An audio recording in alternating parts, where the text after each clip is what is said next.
CK ടോക്സിന്റെ മറ്റൊരു football ടോക്കിലേക്ക് എല്ലാവർക്കും ഒരിക്കൽ കൂടി സ്വാഗതം. അങ്ങനെ ഏതായാലും ബ്ലാസ്റ്റേഴ്സ് ആരാധകർക്ക് എല്ലാവർക്കും ഒരു സന്തോഷ വാർത്തയുണ്ട്. ബ്ലാസ്റ്റേഴ്സിന്റെ സൂപ്പർ താരം ഉടനെ തിരിച്ചെത്തുമെന്നാണ് നമുക്ക് അറിയാൻ സാധിച്ചിട്ടുള്ളത്. കൂടാതെ തന്നെ ബ്ലാസ്റ്റേഴ്സ് ആരാധകരുടെ കണ്ണിൽ പൊടിയിടുവാൻ വേണ്ടിയിട്ട് കേരള ബ്ലാസ്റ്റേഴ്സ് എഫ് സി ടിക്കറ്റിന്റെ വില കുറച്ചതായി നമുക്ക് അറിയാൻ സാധിച്ചിട്ടുണ്ട്. അപ്പോൾ ഏതായാലും ഇന്നത്തെ ഒരു വീഡിയോയിലൂടെ നമ്മൾ പ്രധാനമായിട്ട് ചർച്ച ചെയ്യാൻ പോകുന്നത് കേരള ബ്ലാസ്റ്റേഴ്സ് എഫ് സിയോടും ISLനോടനുബന്ധിച്ചുള്ള ഏറ്റവും സുപ്രധാനമായിട്ടുള്ള അപ്ഡേറ്റുകൾ മാത്രമാണ്. അപ്പോൾ ഏതായാലും വിശദമായ വീഡിയോയിലോട്ട് കടക്കുന്നതിന് മുമ്പായിട്ട് നിങ്ങൾ ഇതുവരെ ഈ ചാനൽ സബ്സ്ക്രൈബ് ചെയ്തിട്ടില്ലെങ്കിൽ ഇതുപോലുള്ള കൂടുതൽ ബ്ലാസ്റ്റേഴ്സ് ISL അപ്ഡേറ്റുകൾ ലഭിക്കുവാൻ വേണ്ടി എല്ലാവരും ഈ ചാനൽ സബ്സ്ക്രൈബ് ചെയ്യാനും വീഡിയോ ഒന്ന് ലൈക്ക് ചെയ്യാൻ കൂടി ശ്രമിക്കുക. ഏതായാലും ആദ്യത്തെ അപ്ഡേറ്റ് എന്നുള്ളത് ബ്ലാസ്റ്റേഴ്സ് ആരാധകരെ സംബന്ധിച്ചിടത്തോളം ഉള്ളതാണ്. നമുക്കറിയാം കേരള ബ്ലാസ്റ്റേഴ്സ് എഫ് സി എന്ന ക്ലബ്ബ് നിലവിൽ ഈ ഒരു സീസണിൽ അത്ര സുഖമായിട്ടുള്ള പെർഫോമൻസ് ഒന്നുമല്ല പിച്ചിൽ കാഴ്ചവെച്ചുകൊണ്ടിരിക്കുന്നത്. അതുകൊണ്ട് തന്നെ കേരള ബ്ലാസ്റ്റേഴ്സ് എഫ് സിയുടെ ഒഫീഷ്യൽ ആരാധക കൂട്ടായ്മയായ മന്നപ്പട ഇപ്പോൾ ഇതിനെ ചൊല്ലിക്കൊണ്ട് രംഗത്തേക്ക് വന്നിട്ടുമുണ്ട്.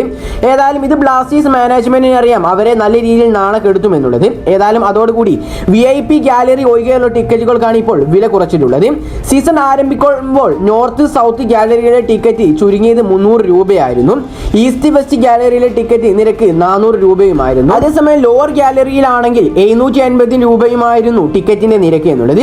ഇതിലെല്ലാം മാറ്റം സംഭവിച്ചു കഴിഞ്ഞിരിക്കുകയാണ്. ഇപ്പോൾ 200 രൂപ വരെ ഇപ്പോൾ ടിക്കറ്റ് ലഭ്യമാണ്. ഇത്രയും വലിയൊരു മാറ്റമാണ് കേരള ബ്ലാസ്റ്റേഴ്സ് എഫ് സി നടന്നതെന്നാണ് അറിയാൻ നമുക്ക് സാധിച്ചിട്ടുള്ളത്.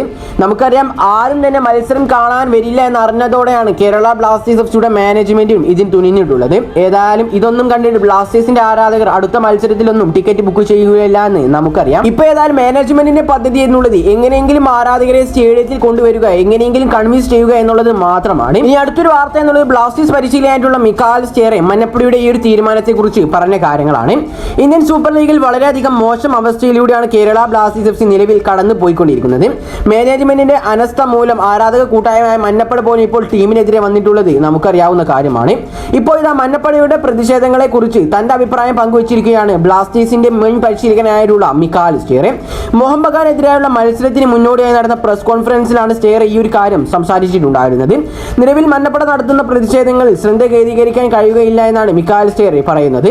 അതോടൊപ്പം നിലവിൽ അടുത്ത മത്സരങ്ങൾക്ക് ആരാധകരുടെ പിന്തുണ വേണമെന്നും പരിശീലകൻ ഇതിനോടകം തന്നെ കൂട്ടിച്ചേർത്തിട്ടുണ്ട്. ഏതായാലും നമുക്ക് അദ്ദേഹത്തിന്റെ വാക്കുകളിലേക്ക് കടക്കാം. ഞങ്ങൾ പരിശീലന സെക്ഷനുകളിൽ ഓരോ ദിവസവും ഞങ്ങളുടെ പരമാവധി ശ്രമിക്കുന്നും ചെയ്യുന്നുമൊക്കെ ഉണ്ട്. ഞങ്ങൾക്ക് പ്രതിഷേധങ്ങൾ ശ്രദ്ധ കേന്ദ്രീകരിക്കാൻ കഴിയുകയുമില്ല. ഞങ്ങൾക്ക് ആരാധകരുടെ പിന്തുണ തീർച്ചയായിട്ടും ആവശ്യവുമാണ്. അത് വളരെയധികം വ്യക്തവുമാണ്.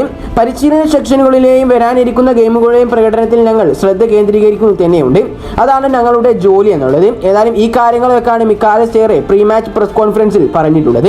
ഏതായാലും അദ്ദേഹത്തിന്റെ ഭാഗത്ത് നിന്ന് നമുക്ക് പറയുമ്പോൾ തന്നെ മനസ്സിലാക്കാം അവരുടെ ടീം അഥവാ ആ ഒരു ക്ലബ്ബ് പരിശീലകന് കീഴിൽ നല്ല രീതിയിൽ തന്നെ പെർഫോം ചെയ്യാൻ അവർ ശ്രമിക്കുന്നുണ്ട് എന്നുള്ളത്. പക്ഷേ ആ ഒരു റിസൾട്ട് ഒന്നും ബ്ലാസ്റ്റേഴ്സ് ആരാധകർക്ക് മുന്നിലേക്ക് വരുന്നില്ല എന്നത് മാത്രമാണ് നമുക്ക് നിരാശയാകുന്നത്. ഈ അടുത്തൊരു വാർത്ത എന്നുള്ളത് ബ്ലാസ്റ്റേഴ്സ് ആരാധകർക്ക് എല്ലാവർക്കും തന്നെ വളരെയധികം സന്തോഷം നൽകുന്നത് തന്നെയാണ്. നമുക്കറിയാം അവസാനത്തെ കേരള ബ്ലാസ്റ്റേഴ്സ് എഫ് സിയുടെ മത്സരത്തിൽ ബ്ലാസ്റ്റേഴ്സിന്റെ മധ്യനിര താരമായിട്ടുള്ള വിപിൻ മോഹനന് പരിക്കേറ്റിട്ടുണ്ടായിരുന്നു.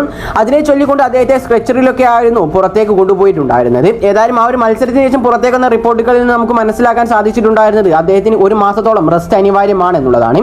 പക്ഷേ കഴിഞ്ഞ ദിവസം പുറത്തേക്ക് വന്ന റിപ്പോർട്ടുകൾ ബ്ലാസ്റ്റേഴ്സ് ആരാധകളെ വളരെയധികം സന്തോഷം നൽകുന്നത് തന്നെയാണ്. കാരണം അദ്ദേഹത്തിന് ഇനി വെറും 10 ദിവസത്തിനോടകം തന്നെ തിരിച്ചു വരാൻ സാധിക്കുമെന്നാണ് നമുക്ക് അറിയാൻ സാധിച്ചിട്ടുള്ളത്. അദ്ദേഹത്തിന് വലിയ രീതിയിൽ ഗുരുതരമായിട്ടുള്ള പരിക്കൊന്നുമല്ല സംഭവിച്ചിട്ടുള്ളത് എന്ന് നമുക്ക് ഇതിനോടകം തന്നെ അറിയുവാൻ സാധിച്ചിട്ടുണ്ട്. ഇനി അടുത്തൊരു അപ്ഡേറ്റ് ചെയ്യുന്നത് ബ്ലാസ്റ്റേഴ്സ് സൂപ്പർ താരമായിട്ടുള്ള സൗരവ് മണ്ഡലിനെ കുറിച്ചാണ്. അദ്ദേഹത്തിന്റെ ഏറ്റവും പുതിയ റിപ്പോർട്ടുകളിൽ നമുക്ക് അറിയാൻ സാധിച്ചിട്ടുള്ളത് ഗോകുലം കേരള എന്ന ടീമുമായി ഈ ഒരു താരത്തെ കോൺട്രാക്ട് സൈൻ ചെയ്ത് കഴിഞ്ഞു എന്നാണ്. ഏതായാലും ഇതിനെല്ലാം കുറിച്ചുള്ള നിങ്ങളുടെ അഭിപ്രായങ്ങൾ നിങ്ങളുടെ കമന്റായി രേഖപ്പെടുത്തുക. ഈ ഒരു വീഡിയോ ഇവിടെ വെച്ച് അവസാനിപ്പിക്കുകയാണ്. കൂടുതൽ ISLനെ കുറിച്ചും കേരള ബ്ലാസ്റ്റേഴ്സ് എഫ് സിയെ കുറിച്ചുമുള്ള അപ്ഡേറ്റുകൾ ലഭിക്കുവാൻ വേണ്ടി എല്ലാവരും ഇപ്പോൾ തന്നെ ഈ ചാനൽ ഒന്ന് സബ്സ്ക്രൈബ് ചെയ്യാനും വീഡിയോ ഒന്ന് ലൈക്ക് ചെയ്യാൻ കൂടി ശ്രമിക്കുക. അപ്പോൾ മറ്റൊരു ബ്ലാസ്റ്റേഴ്സ് ISL അപ്ഡേറ്റുമായി ഞാൻ വീണ്ടും വരുന്നവരേക്കും എല്ലാവർക്കും ഗുഡ് ബൈ.